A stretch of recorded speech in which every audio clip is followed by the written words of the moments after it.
아마 제가 제일 많았던 것 같아요. 편견을 우리가 버리고 나면 새로운 세계가 열립니다. 아멘. 편견이 내 눈을 가리거든요. 그래서 진정한 그 진리를 우리가 깨닫지 못할 때가 많아요. 특히 우리 목회자들이 편견 때문에 그런 일들이 많이 일어나는 것을 제가 경험했고 또 그렇게 경험한 분들 제가 옆에서 봤어요. 예를 들어서 사복음서 우리 예수 그리스도가 이렇게 계시는데 마태는 그 직임으로 봤거든요. 그 마가는 신변으로 봤어요. 그리고 누가는 사역으로 봤습니다. 그리고 요한은 본성으로 봤습니다. 이걸 가지고 서로가 네 사람이 편견을 가지고 다툰다면은 이게 사복음서가 오늘날 나오지 않았겠죠. 같은 예수님이에요. 같은 예수님인데 마태와 마가와 누가 요한이 다 자기 나름대로 예수를 바라보는 거잖아요. 편견을 가지고 있다면은 아마 오늘날 이 사복음서가 우리에게 손에 들려지지 않았을 거예요. 우리 목회자들이 가장 정말 버려야 될 첫 번째가 편견입니다. 우리는 편견을 가감없이 버려야 돼요. 그럴 때 새로운 영안이 열리고 새로운 세계가 열릴 줄 믿습니다. 우리 박영애 교수님 오셨나요? 오셨네. 전번에 제가 들어보니까 조금 이렇게 상충되는 게 있는 것 같아가지고 제가 그때 하던 거를 연이 안 하고 저는 요한계시록으로 가겠습니다. 이게 잘 안 되죠?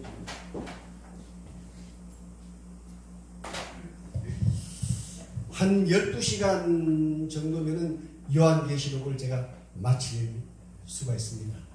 그래서 이 요한계시록을 정말 우리가 이 시대에 요한계시록을 여러분들이 정말 내 것으로 가져야 돼요. 네.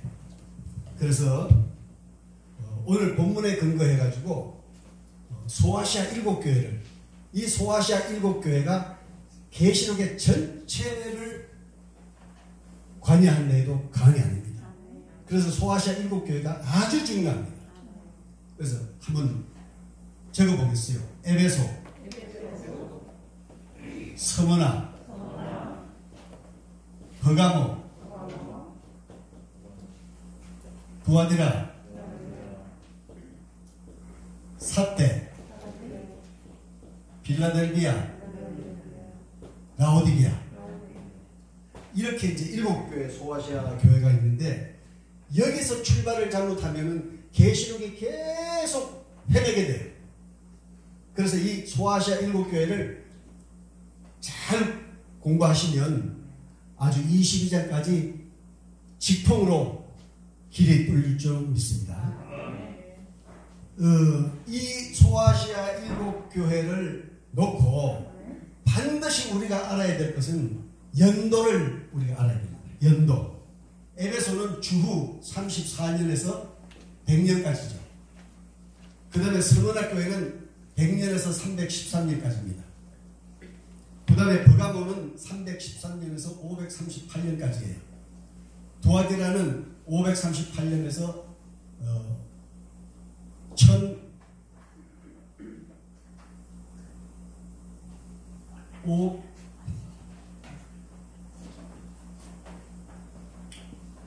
마틴 루터가 종교개혁 한 지가 몇 년도죠?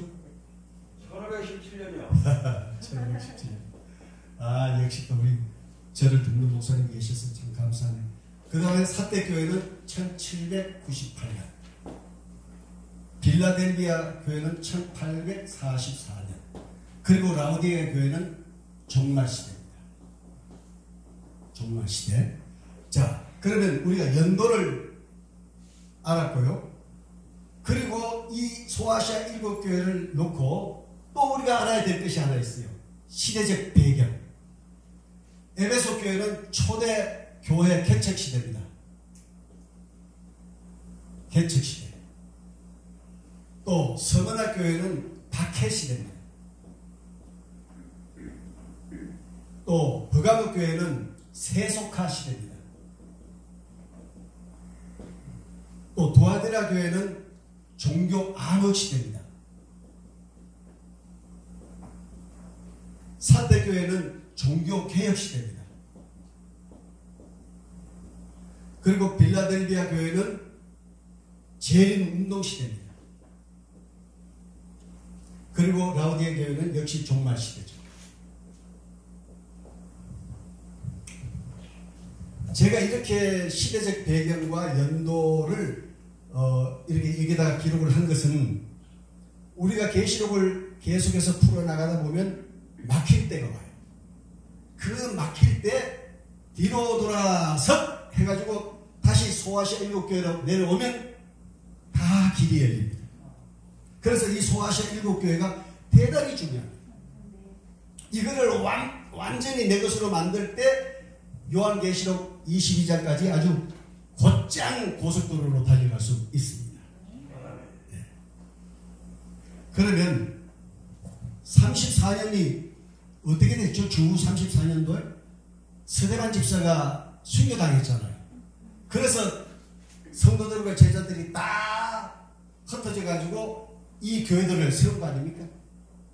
그래서 34년부터 교회가 세워졌는데 100년까지 무려 66년 이때 로마의 복음이 얼마나 많이 이루어졌는가 하면 제가 그 다 역사를 제가 보고 얘기 드리는 거예요. 제가 그냥 생각으로 드리는 게 아니고 그 중세 시대의 그 책을 보니까 600만 명이 전도가 됐더라고요. 여기에서 600만 명. 여러분 우리 대한민국에서 600만 명 전도되는가 하고 이 시대에 로마 시대에 600만 명이 전도되는가 하고는요 차원이 달라요. 여기는 어떤 시대입니까? 로마가 유대인들을 사람 취급도 않는 시대 아닙니까? 그런데 이 로마에 들어가서 600만 명을 복음을 전도해가지고 교회로 인도했다는 것은 대단한 역사입니다. 아까 우리 이제 목사님 저도 순복음 출신이고요. 참 보니까 내 옛날 생각이 오늘 많이 떠올랐어요. 우리는 순복음교회 평신도 때부터 하루에 집에서만 기도 2시간씩 했어요. 사실. 그냥 아침에 눈 딱 뜨면 그냥 그대로 무릎 꿇고 2시간씩 기도했던 생각이 납니다만은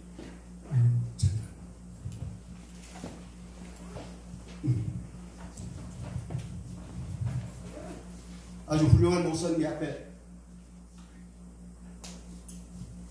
하셔가지고 저도 떨리게. 네. 자, 뭔 얘기하다 또 이렇게 주는 예, 600만 명이 전도가 됐는데 오늘날의 이 600만 명하고는 비교가 안 되는 일입니다. 이때는 전도하다가 정말 순교를 해야 될 그런 시기였거든요. 그러니까 이게 이대로 놔뒀다가는 로마가 망할 것 같아. 그래서 로마 황제가 서머나 교회 시대 때 박해가 시작된 겁니다. 박해가. 그 박해는 여러분 영화나 뭐 이런 책을 봐서 많이 아시잖아요. 그냥 전도하다가 잡히면은 그냥 관중들 앞에다가 운동장에다 집어넣고 사자 풀어가지고 그냥 그 앞에서 다 잡아 뜯어먹히게 하잖아요. 그리고 십자가에 처형을 하고 막 심지어 막 살을 껍데기를 벗겨서 죽이고 또 화형식을 하고 생매장을 하고 엄청난 그 박해가 이 100년서부터 313년까지 정말 그 역사책을 읽어보면 정말 손발이 떨릴 정도로 박해가 심했습니다. 그런데 이렇게 박해가 심하면은 줄어야 되잖아요. 웬일입니까? 박해가 심할수록 전도는 더 많이 되는 거예요. 그 이때 무슨 일이 벌어지는가 하면 카타쿰이라는 게 여기서 이제 발생하는 거예요. 카타쿰 얘기 들어봤죠? 그 로마의 외곽 지역에다가 그들이 땅굴을 파고 들어가서 거기서 태어나고 거기서 살다가 거기서 결혼하고 거기서 죽고 그러니까 사람이 사람으로서는 참 하지 못할 그러한 일을 하면서 복음을 전가한 거예요. 근데 그 기록을 보니까요, 그 땅굴이 이렇게 일렬로 쭉 펴놓으면은 800kg가 넘는다고 해요. 그게 그 안에 거미줄처럼 1층에서 2층 내려가고 2층에서 3층 내려가고. 그래서 로마 군인들이 이 쫓아가가지고 이 땅굴에 들어가잖아요. 그러면 들어가면 못 나와요. 그 안에서 그냥 죽어야 돼요. 하도 거미줄처럼 되어 있기 때문에. 이렇게 박해를 해도 이 성도가 죽어야 되는데 더 늘어나니까 538년에 어떤 일이 벌어지는가 하면 종교 자유를 주는 거예요. 로마 황제가 불러가지고, 교계 지도자들 불러가지고, 야, 우리 당신들 안 죽일 테니까 전부 나와라. 이래가지고 만나가지고 자유를 줬습니다. 종교 자유를. 그래서 이걸 세속화 시대라 그러는 거예요. 그런데 이 세속화 시대에 어떤 일이 벌어지느냐? 많은 기독교가 타락을 해요. 왜? 로마 정부에서 막 재정도 지원해주고, 막 권력도 주고, 막 교회도 지어주고, 모든 걸 막 다 지원을 하니까 그때부터 많은 목회자들이, 많은 교회가 타락을 하기 시작해요. 그래서 세속화가 되는 겁니다. 근데 여기에서 무슨 일이 벌어지는가 하면 요 313년에서 538년 요 사이에 그 기독교회들 중에서 하나가 이상한 교회가 하나 탁 나타나요. 그러더니만 그 교회가 결국은 뭘로 변하냐? 로마 캐톨릭으로. 여기에서 로마 캐톨릭이 탄생을 해요. 로마 캐톨릭. 이 로마 캐톨릭을 가장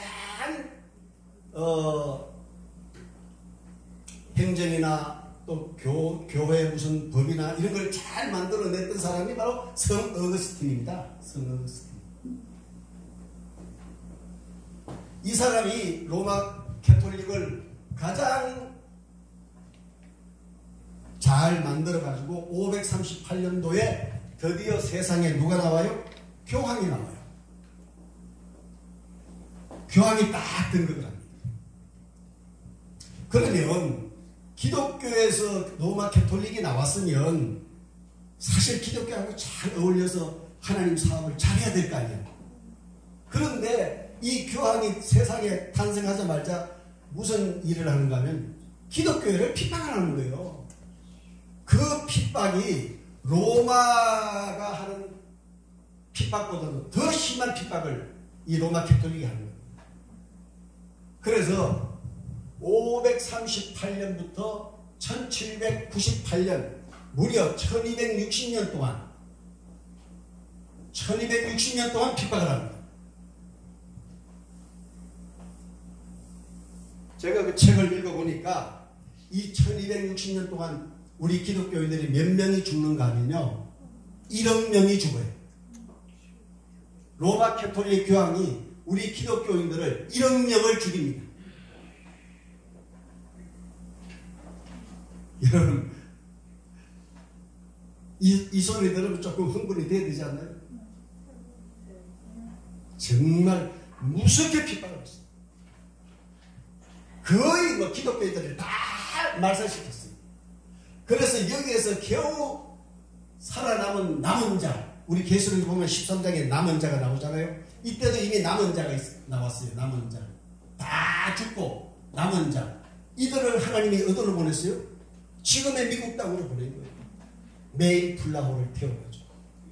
그래서 그 남은 자들이 미국에서 다시 부흥해가지고 오늘날 전 세계 기독교 복음화를 시킨 겁니다. 할렐루야.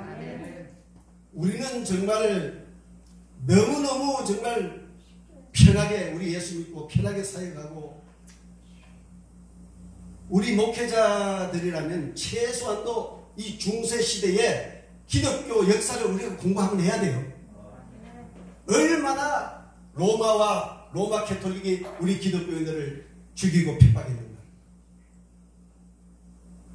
그래야 아마 여러분들이 그걸 공부하고 나면 여러분들 사역에도 굉장한 아마 큰 도움이 되실 거예요.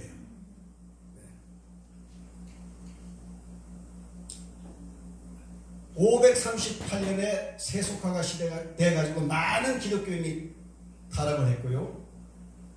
부하디라 교회는 종교 암흑 시대가 여기가 아주 결정적이었죠. 여기가 아주 결정적인 일이 벌어졌죠. 그리고 사택교회에 종교 개혁이 일어났죠. 이제 1517년에 종교 개혁이 일어났습니다. 여기서부터 시작이 된 거예요. 마틴 루터가 1517년에 개혁을 일으켰는데 이 사택교회에 와가지고 핍박은 여전히 심했습니다. 그런데 1798년도에 무슨 사건이 일어났는가 하면 원래는 여기에서 1789년도에 프랑스 혁명이 일어나요. 야, 이젠 정말 못 살겠다. 로마 캐톨릭이 막 전 유럽인들을 다 노예로 막 짓밟고 있을 때니까, 그러니까 농민에서부터 먼저 일어나가지고 전 프랑스가 다 혁명이 일어났어요. 그때 그 혁명을 주도한 사람이 누굴까요? 나폴레옹이에요. 나폴레옹이 그 당시 계급이 육군대위입니다. 육군대위인데 위에 사람들 다 처단하고 당신이 프랑스를 다 혁명을 해서 잡았어요. 그리고 가장 먼저 한 일이 이 로마 캐톨릭을 찾아와가지고 교황을 잡아가요. 교황을 잡아갑니다. 잡아가서 프랑스 감옥에다 갇혔어요.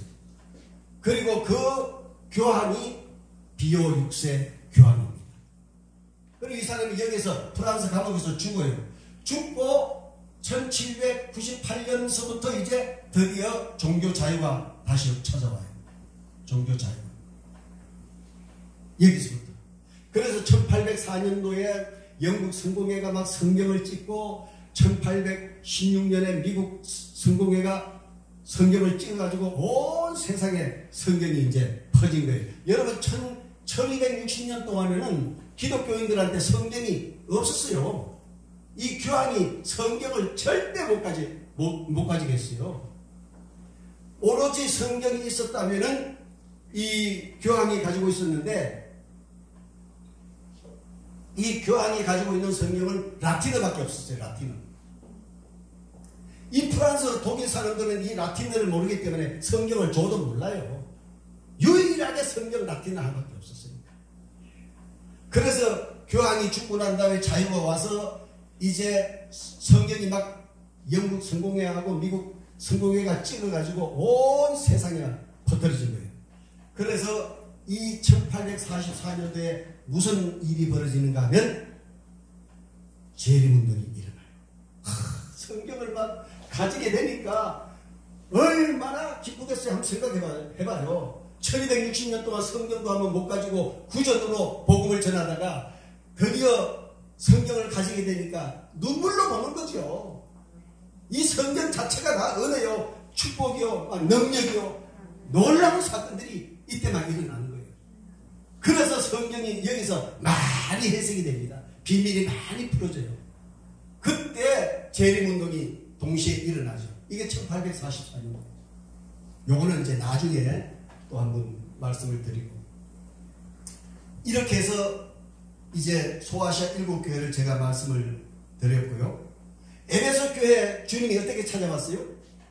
그 오른손에 7별을 붙들고 7 금초대 사이에 찾아오신 주님이었잖아요. 그럼 왜 주님이 오른손에 7별을 붙들었다고 했어요? 아까 목사님 말씀 잘 하시대요.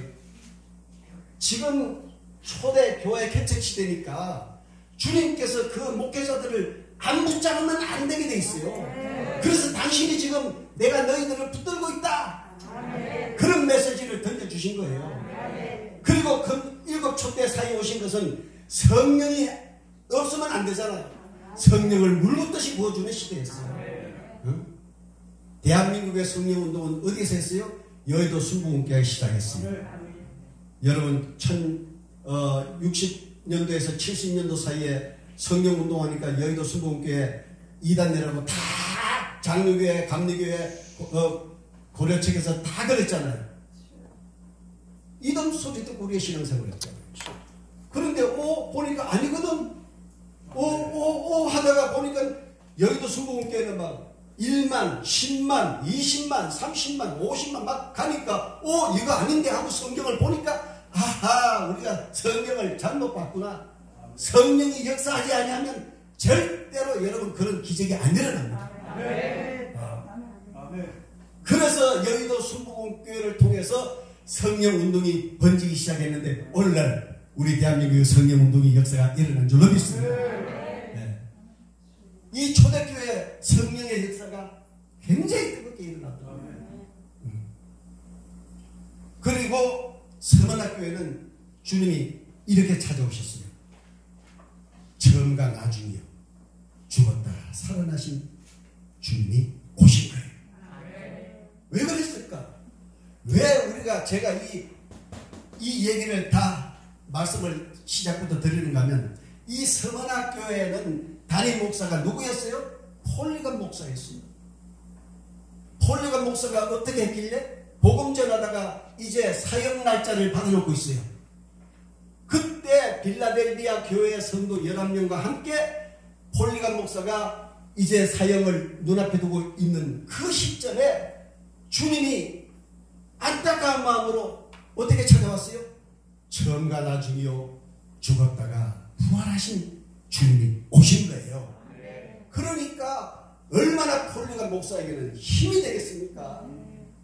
폴리건 목사요, 나를 봐라. 나도 십자가에 죽었단다. 그런 내가 부활했단다. 영리하지 마라 하고 주님이 부활하신 모습으로 찾아오신 겁니다. 여러분, 만약에 이런 은혜를 받았다면 여러분 당당하게 순교할 수 있지 않겠어요?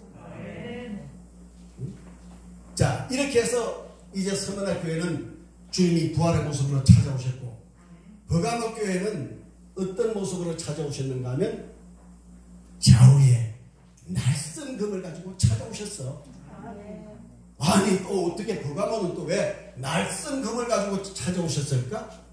그래서 시대적 배경이 필요하다는 거예요. 이걸 알아야 된다는 거예요. 여러분, 버가모 교회는 소아시아 7도시 중에서 도청 소지지가 있는 도시입니다. 거기에는 로마의 총독이 있어요. 로마의 총독은 항상 긴 칼을 차고 있어요. 로마 황제가 그에게는 적석 심판권과 사형권을 줬어요. 그래서 이 사람이, 이 총독이 많은 그리스도인들을 그냥 길을 가다가도 그리스도인 시고가 들어오면 그 자리에서 그냥 죽였어요, 사람. 그래서 이 버가모 이 총독한테 예수님이 어떤 모습으로 왔다고요? 좌우에 낯선 금을 가지고 찾아왔어. 사람의 생명은 인간이 다루는 것이 아니다. 사람의 생명은 인간을 창조한 하나님께 있다. 이건 경고하신 거예요. 그래서 그냥 좌우에 낯선 금을 가지고 우리 주님께서 찾아오셨다는 사실을 우리 버가모교회 성경 읽어보면 나오잖아요. 그리고 두아디라 교회, 종교 암흑 시대가 538년에서 1517년까지 이루어졌는데, 두아디라 교회는 또 예수님이 어떤 모습으로 왔어요? 그 눈은 불꽃 같고 그 발은 빛난 주석 같은 하나님의 아들로 오셨잖아요. 그럼 왜 이게 또 하나님의 아들로 왔을까? 야, 이거 제가 이 성경 읽으면서 연구하면서 진짜요, 은혜 받고 방방 뛰었어요. 이런 비밀이 있었는데 이걸 모르고 이때까지 눈을 감고 살았으니 이 바보 천치야. 막 나를 책망하고 나를 자책하고 그랬다니까요.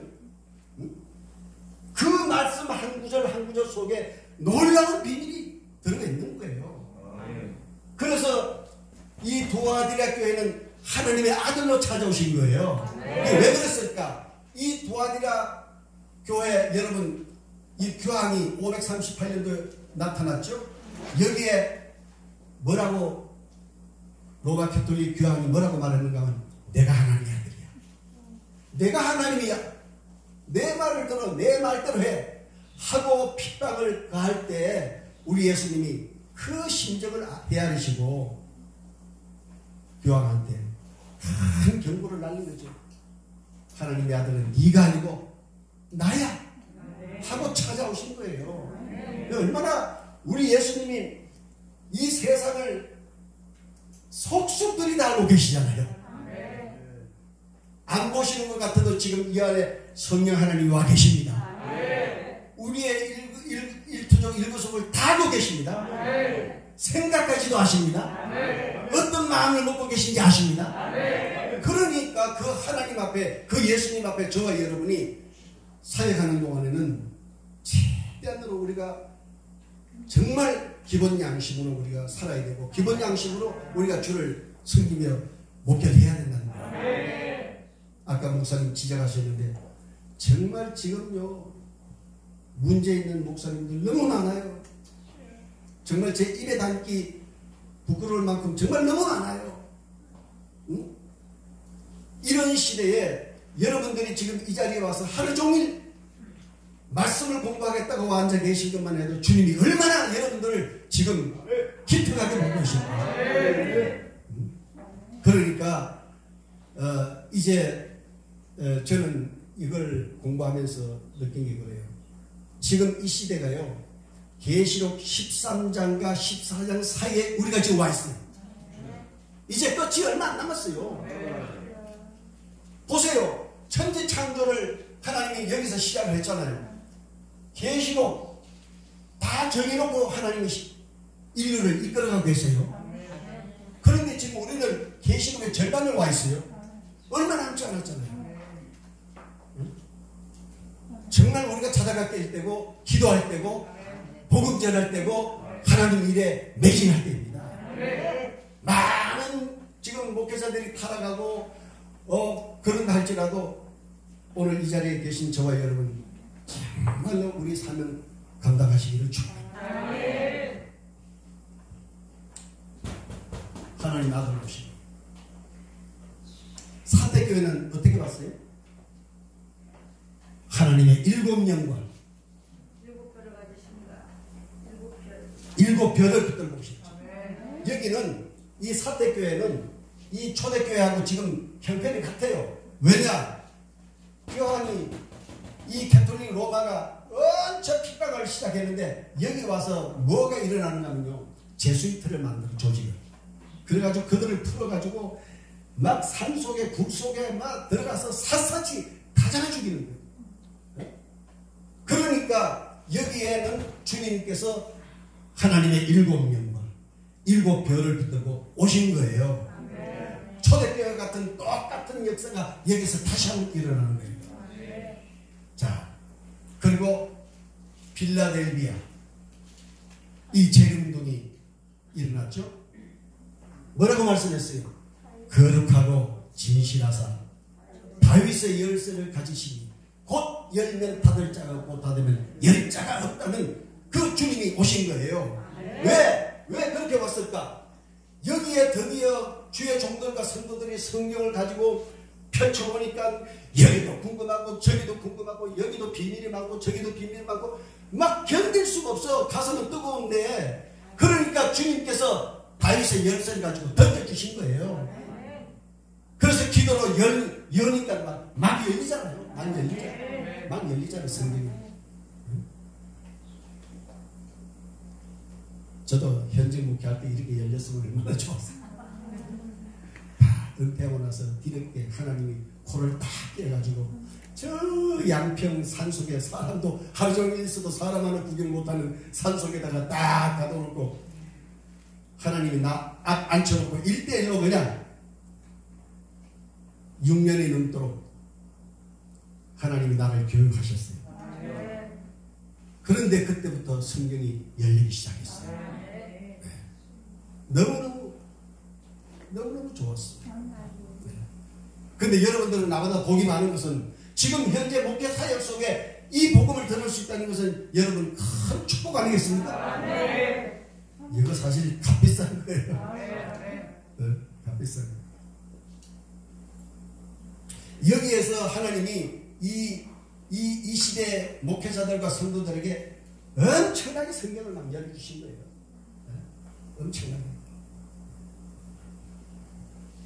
그런데도 아직도 성경 속에 비밀이 많이 숨겨져 있습니다.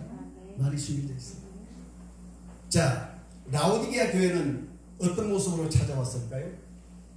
아멘이시여, 충성되고 참된 정인이시여, 하나님 창조의 근본이신 하나님이 찾아오신 거예요. 그럼 왜 라오디게아 교회는 그런 분이 찾아왔을까? 그런 모습으로 찾아왔을까? 여러분, 이 7교회 중에서 가장 타락한 교회가 어디예요? 라오디게아 교회예요. 이 라오디게아 교회에서 10km 이렇게 북쪽으로 올라가면 거기가 온천이 있어요.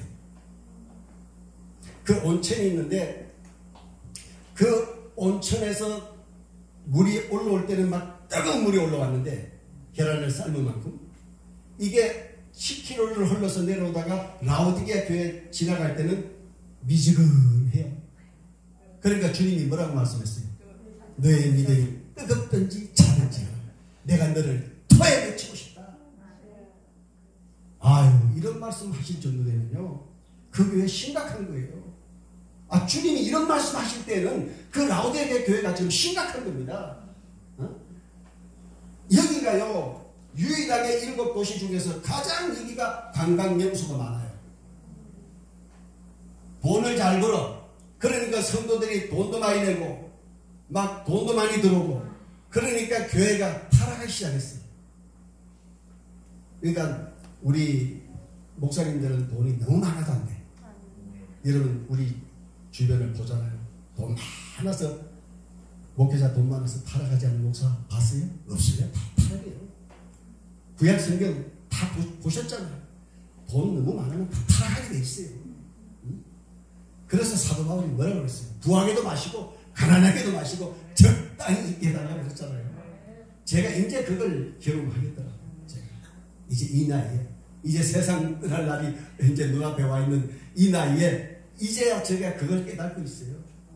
다 지난날에 쓸데없는 욕심을 부렸구나, 쓸데없는 짓을 많이 했구나, 이제 깨닫는 거예요. 때는 늦으리. 네? 때는 늦으리.